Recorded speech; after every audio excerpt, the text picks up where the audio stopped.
Were you ever scared you'd lose too much weight? Yeah. And what did you think might happen to you if you lost all that weight? I might die, because I almost died.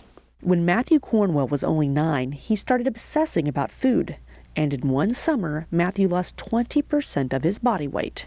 And all my thoughts were focused on, I'm going to get fat from this. I'm scared and everything. So everything you thought about was food? Yeah. Even though he was a boy and only in the 3rd grade, Matthew's symptoms were painfully familiar to his mother, Lori. I had had an eating disorder 25 years ago. And so that mom's intuition was like, oh, this can't be. Anorexia runs in the family. I have a sister who had an eating disorder, and my mother had an eating disorder. And my 9-year-old son, that just even blew away my thoughts of what an eating disorder can be. Do you think your son was genetically predisposed? Yes. Yes, I do. How so? And that because you can't choose. A child does not choose to not eat. And though Matthew's mom thought she knew what was wrong, she couldn't find anyone to help. There was no place that would treat a boy. And there was no place that we could find that would treat a child under the age of 14, so he had 2 strikes against him. Meanwhile, Matthew was slipping fast. Finally, his parents found the eating disorders program at Omaha Children's Hospital. Desperate, they drove about 350 miles overnight in the pouring rain. When you got in that car to make that cross-country drive, what was his state? What kind of condition was he in? He was just limp. He was just limp. I mean, he was barely breathing. I mean, he was conscious, but he was barely breathing. The descent into danger is much more rapid for children, frightening because anorexia is the most fatal of all mental illnesses.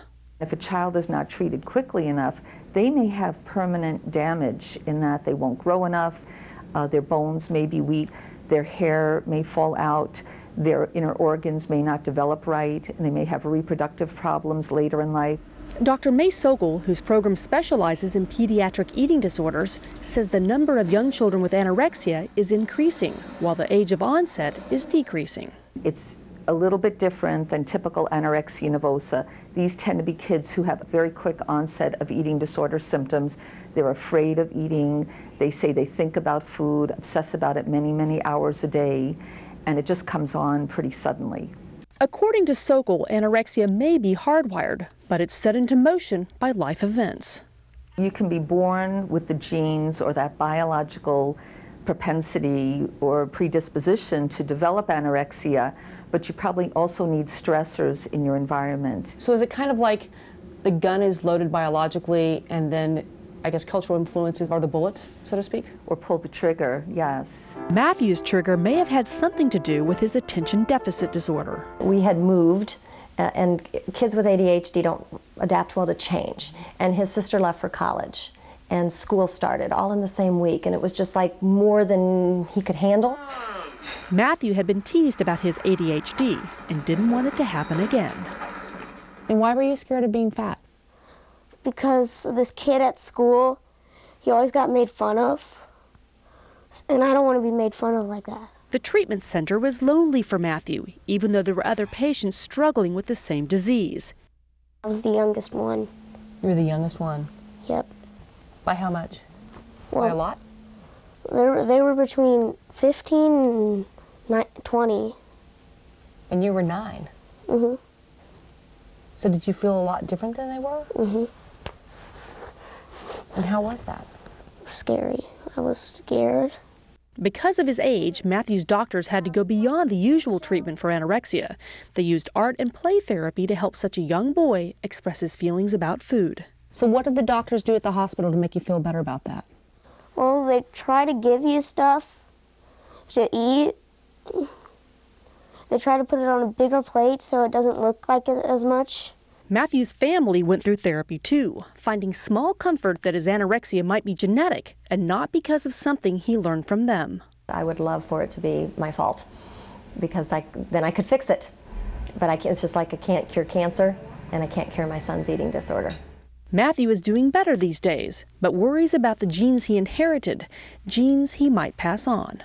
Well, my mom's been through it, and if I grow up and maybe it might happen to him, but I don't want that. It's not something I'm proud of. This is not something I set out to do.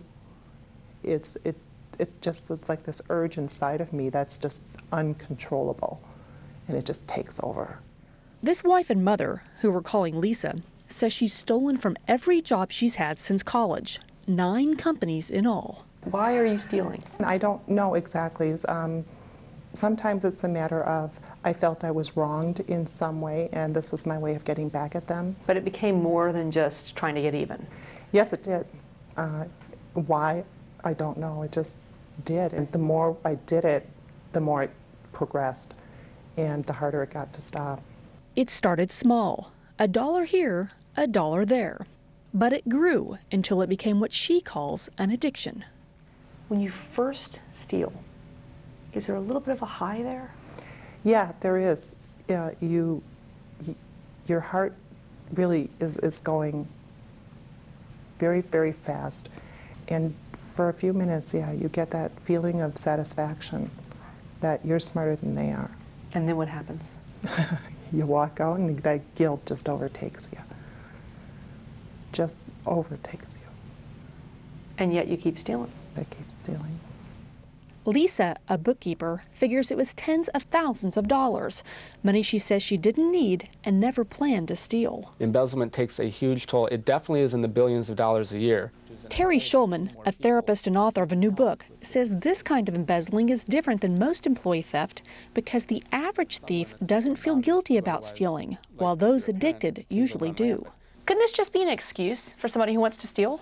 It could be, but very often the people that I work with are actually very remorseful, very ashamed of what they do. They know the difference between right and wrong. Is it about the money or the rush? Well, for some people it may start off as being about the money. Almost it's a cry for help for many people until they get caught and confronted and actually deal with their anger, their feelings of entitlement, the family issues, their lack of appropriate stress coping skills, whatever is making them tick. Lisa was forced to face her reality when she was caught at her last job. I went into this hysterics, sheer hysterics. Right there on the street? Right there. And driving home was difficult because I was just shaking so uncontrollably, crying hysterically, not knowing where to turn because nobody knew I was doing this.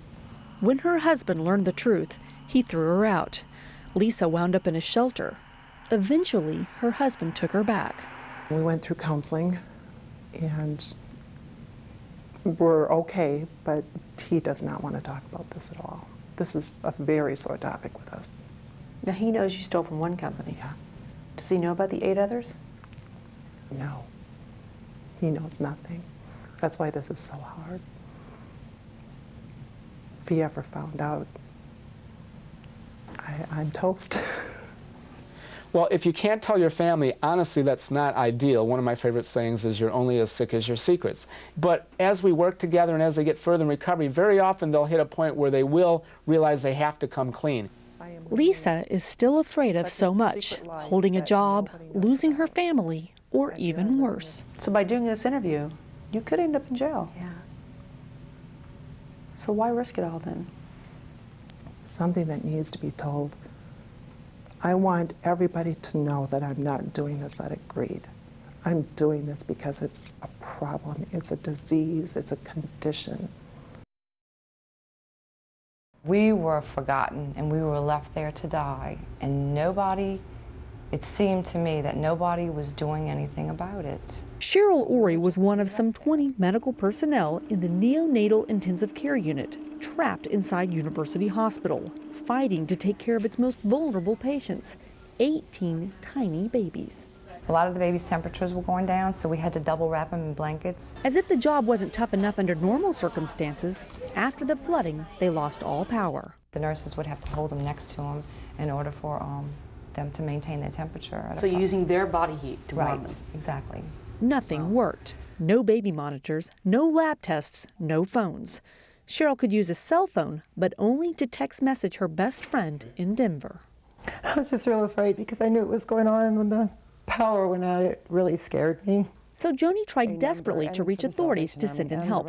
She called FEMA, an ambulance service, the governor of Louisiana, her own governor. She even tried a news station. Everybody told her this hospital had already been evacuated. I got angry and I said, look, there's nurses, doctors, there's babies, there's critical care people. They did not ask to be there. So I don't want to hear how they did not evacuate, and I need help.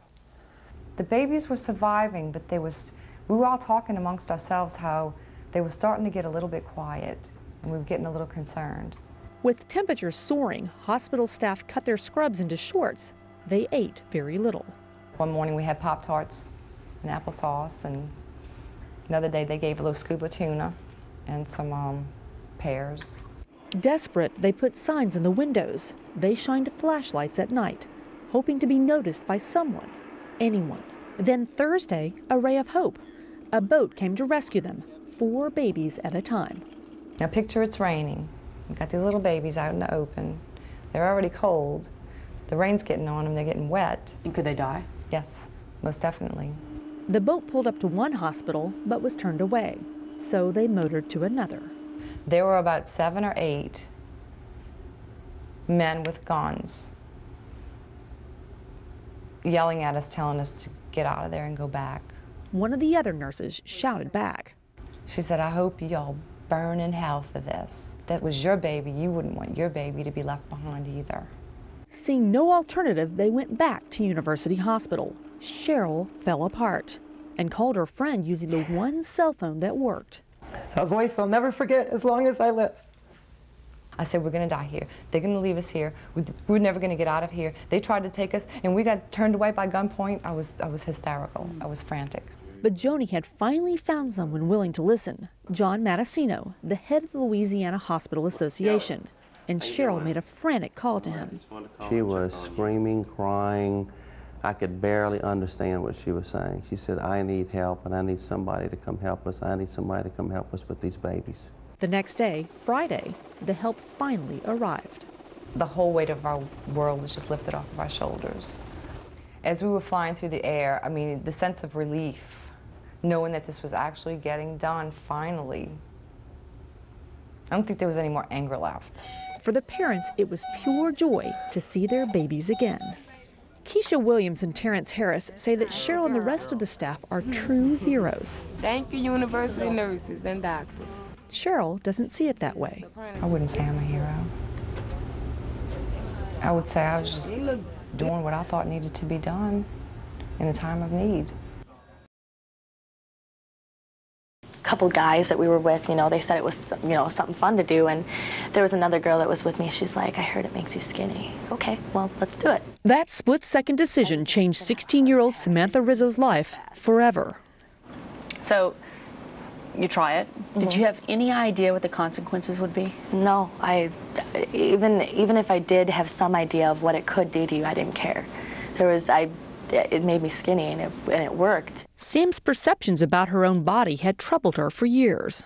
I was a hefty little girl, but it started when people would tease me every day about what I looked like and harass me on the internet. But then it started in my head that you're not good enough, you're not small enough yet. Sam says for her, crystal meth, a drug that's primarily made in homegrown labs, was just another step in her battle to shed pounds. And Sam did lose weight on crystal meth, a lot of weight. The first week that I did it, I probably lost about like 15 or 20 pounds. In 1 week? Yeah. The drug that allows people to party for hours and even days also suppresses the appetite. Eventually, Sam dropped from 140 pounds to 118, but she still didn't think she was thin enough, something she wrote about when she was high. I try so hard to look my best. I just want to look like the rest. Maybe one day I'll look like the person I want to be. It's that cute petite body that I want to see. So what started out as a way to diet soon became a full-blown drug addiction. Where did you get this stuff? People around, like teenage guys definitely, you know, had it all the time, and they would just, you know, give it to the girls, and girls would do anything for it. Anything? Well, pretty much, yes. And I'm ashamed of some things that I've done. We've known for a long time that individuals who suffer from eating disorders have on general, a higher rate of substance abuse issues. Dr. Terry Horton is the medical director of the Phoenix House, the largest residential drug treatment center in the country. He says Sam is not alone. At Phoenix House in California, for example, the young women who use this drug, about 10% of them describe using it for its purposes of appetite suppressing. So somebody watching our show might think, hey, that sounds like a good way to lose weight. I'll just do it for a couple of weeks and then stop. That's the hook, is to think that you can control a dangerous drug and that you can stop when you think you want to stop is misleading, and that's the trap. A trap that Sam found herself caught in. And ironically, the drug Sam started taking to look better had just the opposite effect. My face, right like here, would just suck in. My eyes caved in and they were purple underneath. Sam's mother, Robbie, realized this wasn't just another stage of adolescence. It got to the point where things really started to change. Her attitude would change, and then trying to talk to her about it, it never got anywhere because she would become very blunt, very rude, very violent. And while Robbie grew more concerned, Sam's habit grew more dangerous. All of a sudden, two guys bust in with a gun, and they're like, where is it? And I'm sitting on an ounce of meth. And he sat there and he put the gun up to my head, and I told him to pull the trigger. And that's where I knew that I was like mentally addicted to it too, because I didn't care, just as long as, you know, they didn't get the ounce under my leg. On a school counselor's advice, Robbie forced Sam to take a home drug test. It became being really overbearing parent, and you have no choice. It's either that or you lose your child. At first, tough love worked. Sam got into outpatient rehab, then relapsed, once again partying all night. I come home and the first thing she says to me is, "You're alive." That's when I knew I needed to stop. I knew I needed whatever it took to stop. So she gave her mom a letter she'd written before she came home that night. I'm sorry, I need your help. Please, Mom, help me, I love you. The next day, Sam entered an inpatient treatment program, but it wasn't easy. She ballooned to 218 and threatened suicide. Having your child hate you for keeping them in there and not wanting to see you anymore, those were drives home that were not fun drives. Painful? Very.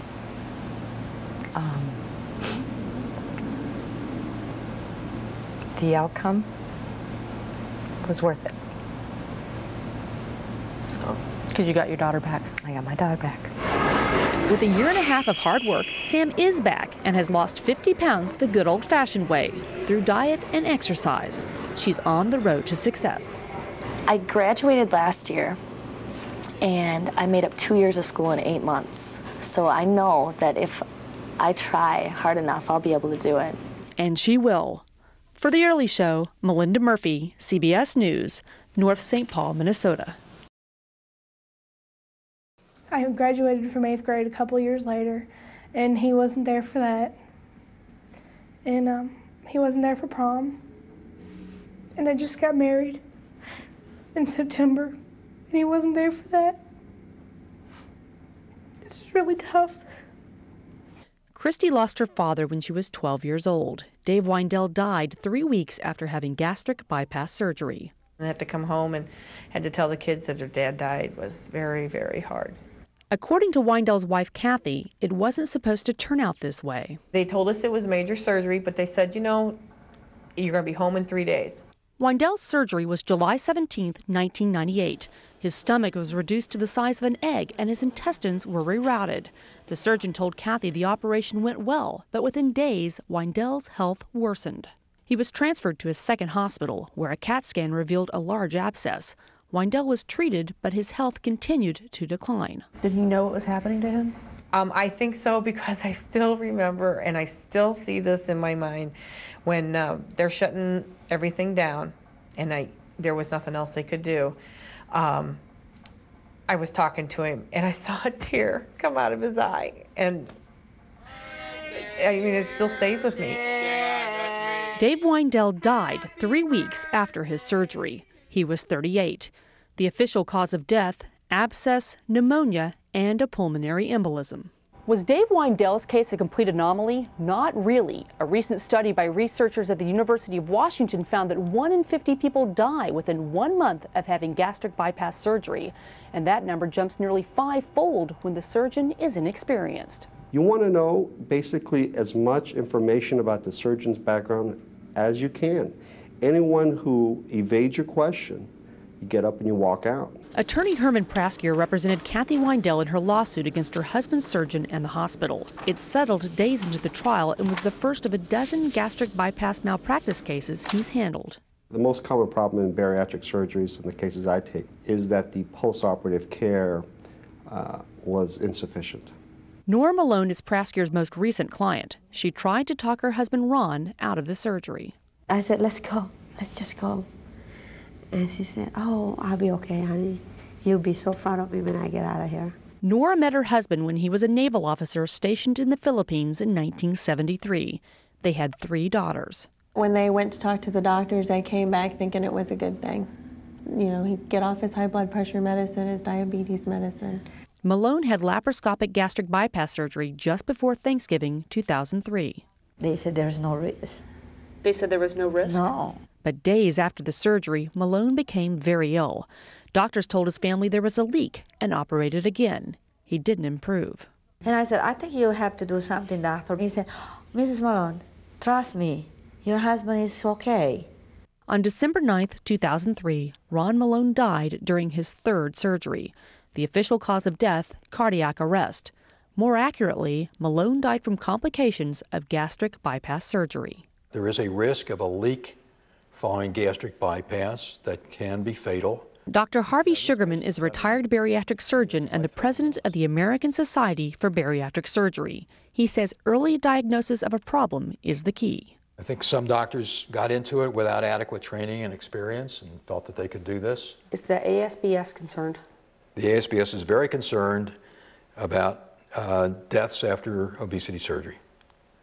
And we are doing everything we can to improve quality care. How? By establishing the Center of Excellence program. This program will have stringent guidelines that must be met in order for a bariatric surgery facility to be called a Center of Excellence. When the program launches in June, information will be available on the ASBS website to help patients find quality doctors and hospitals. Unfortunately, it comes too late for Ron Malone. And too late for Dave Windle, whose wife no longer believes in the surgery. I don't think it's worth it. It tears your family apart.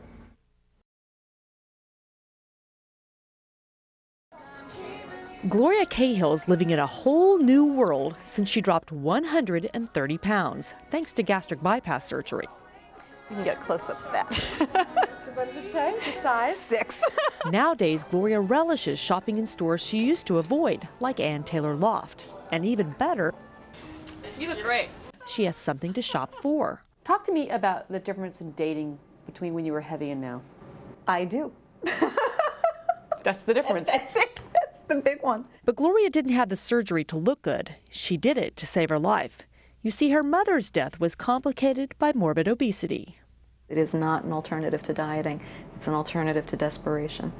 And I was very desperate the day that I had my surgery. The physical post-surgical complications were tough, but not as tough as the emotional ones. The invisible complications really came down to dealing with the fact that people treat me very differently as a thin woman. What's happened since you've been thin that has surprised you? I get a lot of compliments that I don't know what to do with. Does it hurt you when people come up to you and say, you're a completely new person? To say that I'm a different person discounts who I've been for 46 years. Today, people smile at her when she walks her dogs, but only 3 years ago, in this very same park, people used to yell nasty insults about her weight. You know, they say inside every fat person, there's a thin person waiting to get out. Well, inside this thin person, there's a fat person who remembers. Excuse me. And it's still painful. Yeah. I absolutely love this tree. Lisa Soar remembers too. In 2002, she tipped the scale at 236 pounds. Today, she weighs 120. So are you still a heavy girl in your mind? Yes, I'm still a heavy girl. You still have the mannerisms, you still feel it, you still think it. Lisa wasn't the only one who had a hard time adjusting to her new weight. When she lost 130 pounds, she also lost her marriage. Did your first husband have problems with you being thinner? I think it was important to him to be needed. He did a lot for me when I was ill and couldn't really work. And one would think, you know, looking better, being healthier, having a more peppy, happy attitude was going to help. Instead, it kind of pushed him away. Her new eating habits have changed other relationships, too. Big family meals now make her feel awkward. They take you out for your birthday. They take you out for an anniversary party or something like that. And you're sitting there like, okay, I can't really enjoy this, you know. It's especially difficult when their relationships change. Warren Huberman is a psychologist who works with bariatric surgery patients. People will lose the bulk of their weight within the first several months or 1 year.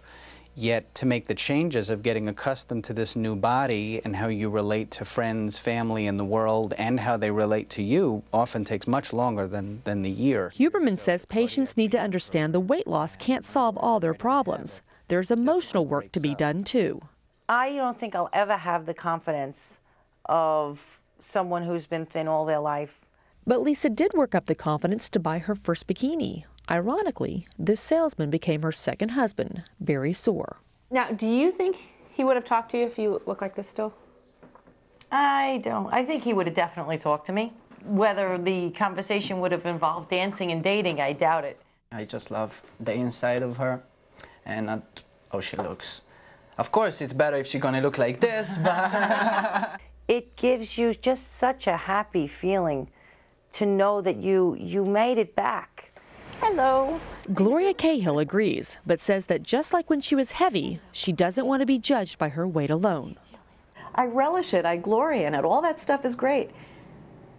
But there's that witness on my shoulder who remembers, and has to. Wow, you can really smell the mold, huh? Yeah. Tabatha Miller and her family lost just about everything when Hurricane Charlie turned their lives upside down. So do you just crave for things to be normal again? You just said it, yeah. That's really the longing of, I think, everybody around here, too. It's just normal. Life has been anything but normal since the storm. You just can't. You can't even deal with it anymore. It's so much to handle that you just shut down. And as a mother and a wife, I can't completely shut down, so. You have to go on. Gotta get up and go on. Going on is easier said than done. Tabatha, her husband Mark, and their 2 sons rode out the storm at the home of their friends, the Fannings. Give me back my dog! They're homeless, you know, basically. My home is their home, I told them. Get out of here. Hey, give me the sword. For 6 weeks, the Millers actually lived in the house with the Fannings. What do they have in the drink? 8 people under one roof, 4 of them children. What's the hardest part about having them stay here? Them coming into my room sometimes and them playing with my toys. But that's hard, right? Sharing all your things? Things have gotten a bit easier. 3 weeks ago, FEMA gave the Millers a trailer. Now they live in the Fannings' yard. Cramped quarters, but at least a place of their own. You really have no personal space anymore. Yeah, well, you know, I've got a 30-foot camper with 240 square feet, so that's where we get our privacy. But the Millers' move may have been too late for their friends. While the Fannings didn't lose a lot of property during the hurricane, they may have lost something else. About a month ago, Michelle says her husband John moved out. I just think everybody's fuses were very short, and we were under stress. So maybe we fought a little more, or we bickered a little more, and you know, it just brought everything to a head. All this trauma is perhaps hardest on the kids. I had to move into a trailer. Fortunately, there is strength in numbers. At Logan Miller School, the other children have also been affected by Charlie. The school is like a safety net because once the kids come back to school, they get back into a routine, they can share their stories, and that's the beginning of the healing process, is when you do speak about it.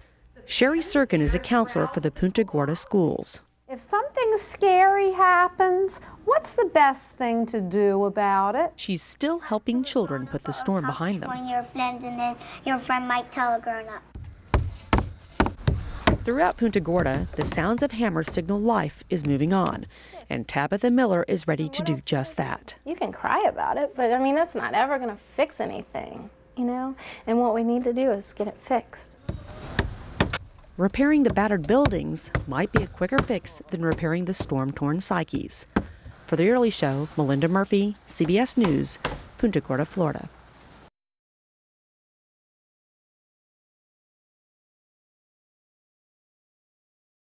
My grandma and your grandma were sitting by the fire. You can taste it if you want. You want to taste it? When Jerry Reese first heard he had to do a project about Creole food, he decided to interview his grandmother. Now, how long have you been cooking jambalaya? Oh, I'd say about 20 years. He questioned everything I did in the cooking. He wanted to know all about it, where it came from. And he was very inquisitive. So I told him all I knew. Asked my grandmother about her mother and her husband's mother, and not only about the food, but you know, where they used to live, what were they interested in. Turns out Creole cooking is a family tradition. Just ask his great-grandmother, who's about to turn 100. And where did you learn to cook? From my mama. And where did she learn to cook? From her mama. So it's been in the family for generations. Yeah. Tracing the roots of Creole was the whole idea behind the project dubbed A Dollop of History in Every Taste. In class, we also showed them how to do interviews, how to ask a leading question rather than a yes or no question. And I think they really benefited from the whole experience. Besides interviewing relatives, students also talked to folks at a local market. We asked them how long have they worked here, why did they choose to work here. And even sampled Creole at some of New Orleans' finest restaurants. The students' work was part of a larger project for the historic New Orleans collection, the brainchild of Sue Laudeman, a curator of the museum. There's hardly any subject you can say that doesn't have a connection to food in New Orleans, so it's always on people's mind. And so I thought, well, you know, if we ever lost this, it'd be a pretty boring city. Eerily, they almost did lose it. Creole's future was forever changed, as was Jerry's, by a hurricane called Katrina. Jerry lived in the shadows of the London Avenue Canal, one of the levees that was breached. My grandmother's house was damaged, my uncle's house was damaged, my house got about 8 feet of water in it. These are the haunting remains of his kitchen. This is his grandmother's. So like many others, Jerry's family was ripped apart, and with it, his Creole tradition. Very good for them. Jerry moved to Atlanta with his mother and brother Ryan, along with his aunt and 3 cousins, while everybody else stayed in the New Orleans area. Creole suppers have now become a tale of one family in 2 cities. So when I open this up and that smell comes up, what does that make you think of? Home. But home isn't the same, and neither is home cooking. We can no longer get our good meat. And then there was a little seafood place around the corner. They're no longer there, so it really hurt our family and the way we eat. I'm here with my grandmother, Ruth Byers. And so what started out as a homework assignment has become much more to Jerry's family. It was like a piece of history right there in that film. And really all of our pictures are gone. And we were able to get a copy of that videotape, and it's part of our family now. But perhaps it means most of all to the city of New Orleans. If we could do this before Katrina, after Katrina, that's the perfect time, you know, to show the world, you know, we're not stopping. We're still gonna do this no matter, you know, nothing's gonna slow us down.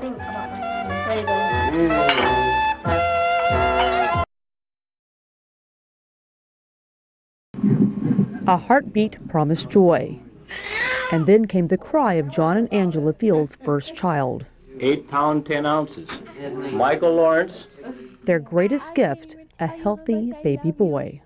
I could never explain to you how much I love you. But 6 months later, joy turned to sorrow. Angela and John's son became a victim of shaken baby syndrome. He was shaken so violently that his brain was severely injured in a matter of seconds. He didn't look like my baby. He was swollen and black and blue and had a huge scar running from one one point in his skull all the way to the back of his skull.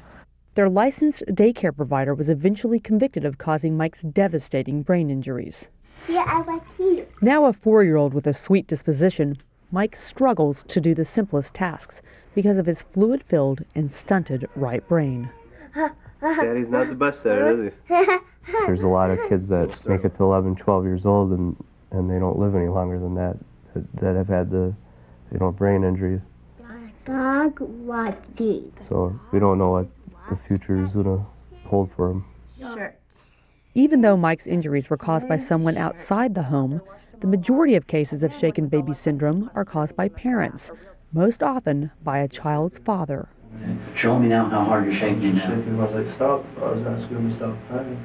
Acknowledged. Jason Whittier is serving 12 years to life in Utah State Penitentiary for killing his son, Elijah. The time in here won't even compare with what I'm going to pay for the rest of my life. I got to live with the fact that these hands took the life of my only son. Shaken baby syndrome is the leading cause of death and disability in abused children under the age of 1. In fact, every year more than 1,200 cases are reported in the U.S. Is it in the emergency room? According to Dr. Margaret McHugh, the numbers may be much higher. Some cases are missed by doctors because the damage is so subtle it doesn't show up until later in life as a learning disability or behavior disorder. When a parent says, this baby just doesn't stop crying, this baby isn't acting right, something's wrong. And it really should be a real red flag to people to say something else may have happened here.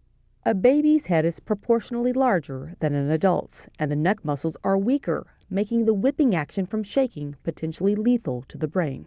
When you take a baby and you shake them, the brain moves back and forth within the skull, and the small veins that supply blood to the brain are broken, and they bleed then under the scalp.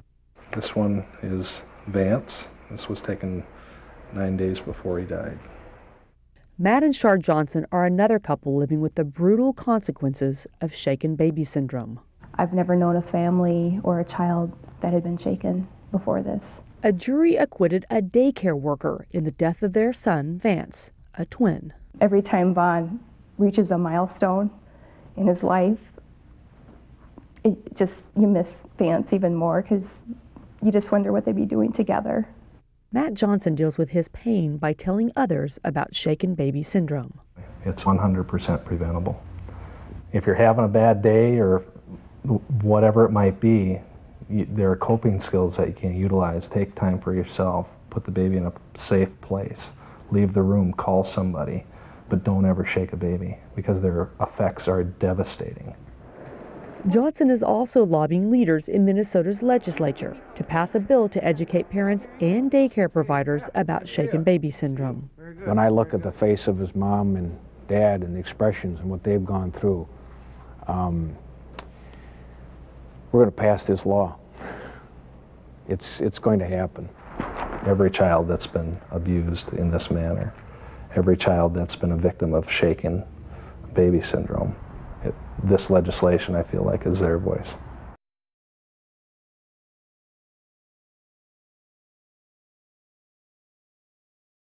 Good morning, Julie. You know, genetic makeup isn't enough to set an eating disorder into motion. It has to have a trigger, and some doctors think that trigger can be as simple as a common infection like strep throat. Can you see yourself? Yes. Just last week, 7-year-old Kennedy Pekin was in the hospital. She got the flu over the weekend and ended up losing 5 pounds and getting very dehydrated because she wouldn't eat or drink anything. Kennedy had lost 5 pounds, something she couldn't afford, because this first grader from Lakeview, Iowa, has been battling anorexia for 3 years. And the way she was going, I was afraid she was going to die. I mean, her hair was falling out. I mean, she looked awful. Kennedy's parents didn't know what to do when their preschooler suddenly stopped eating. I would wake up in the morning hoping she was still going to be alive, and then thinking, okay, now I got to start the day over again trying to get her to eat. It was awful. Although Kennedy was only 4, she knew exactly what she was doing. I nibbled on it a little bit, and then I pretended to eat it. And then I pretended to swallow it too. And what would you do instead? Put it in your cheeks? Yeah. And spit it out later? Mm-hmm. For 5 months, Kennedy lived on ice cream, chocolate milk, and pudding. Even getting those foods down was a struggle. But even when she would eat the pudding, it would just be like sticking the spoon into the pudding, getting a dab on it, and then putting it in her mouth that way. You know, it would take her almost 2 hours to eat a little cup of pudding. And there was one point, Roger was holding her with her mouth open, and I was trying to shove a tiny bite of peach into her mouth. She was screaming, bawling. What did you think was the reason you weren't eating? I don't know. Because my brain was telling me I have to eat. Chew your food. Jody realized this was not simply a case of picky eating and began to suspect anorexia. She knew the signs because she has fought the disease herself for years. This summer, actually, I was in Omaha at a clinic for 3 weeks with it. I finally, my husband and a friend of mine said, you need help. You have to do something, because I got under 100. We're finding more and more that there is a biological predisposition to having an eating disorder, especially anorexia nervosa. Dr. May Sogel runs a unit at Children's Hospital in Omaha that specializes in pediatric eating disorders. You could be born with that biological predisposition, but it doesn't mean that you're going to develop this disorder. Abby goes first, I go last. In other words, a predisposition needs a trigger to set off the behavior. In Kennedy's case, it was strep throat. That's right, strep throat. Kennedy didn't stop eating because her throat hurt, but because the strep caused changes in her brain, something Dr. Sokol has seen before. A small group of people who get strep throat go on to develop autoimmune diseases. In other words, problems where their body attacks itself. If a parent's watching this and they hear you say, if a child gets strep, they might get anorexia, should they panic? No, nobody should panic. It is very normal to get strep throat. It's just a small group of children who get a problem with eating after they develop strep, after the strep is over with. Months after her strep was gone, Kennedy was still losing weight. The Peakins finally took her to the eating disorders program in Omaha. Her doctor sat me down and she's like, I don't sugarcoat things. She said, you know, this is a life or death situation and your daughter is in bad shape. Kennedy spent 2 weeks at the clinic learning about nutrition and diet. Doctors had to use creative therapies to reach somebody her age. And when we first met her a couple of months ago, Kennedy had been eating normally again. You kind of choose them. But less than 2 weeks after we left, Kennedy got another case of strep, triggering her most recent relapse. I haven't been eating a lot, and I've lost some weight. Mealtimes again became living nightmares. Why don't you eat a strawberry? Just look how many times she chews the tiniest piece of fruit. What's the hardest part about it? Like the food sitting in front of my face and I want to eat it, but I don't feel like it. You need to eat that. The stress brought back her mother's symptoms too. The kids do. They notice. They'll say, Mom's not eating very good. And that does hurt me, but it makes me more than upset, and then I can't eat. I mean, I just physically cannot eat. But you're upset with Kennedy for exactly the same thing. Mm-hmm. I know, it makes no sense. You just don't want to think about him dying. Like, just think about your closest person to you not eating and dying, and that would be about equivalent to this. After picking at her food for weeks, Kennedy was weak. And that's why a bout with the flu sent her back to the hospital and her parents back to the drawing board. It's been a very frustrating day. The local doctor wants to send her back to Omaha, but I just don't know if that's the right thing to do. Kennedy is home from the hospital now and trying to follow a strict eating plan. But if she doesn't improve soon, her parents may have to take her back to Omaha. And by the way, I want to wish her a happy birthday. She turns 8 on Monday. Now, does Kennedy realize that she looks great? I hope she doesn't think she looks fat. She doesn't think she looks fat. That's not the problem for her. She simply doesn't want to eat. And I asked her at one point, she says she's sometimes scared of the food on her plate. Wow. Great story. Thanks a lot, Melinda.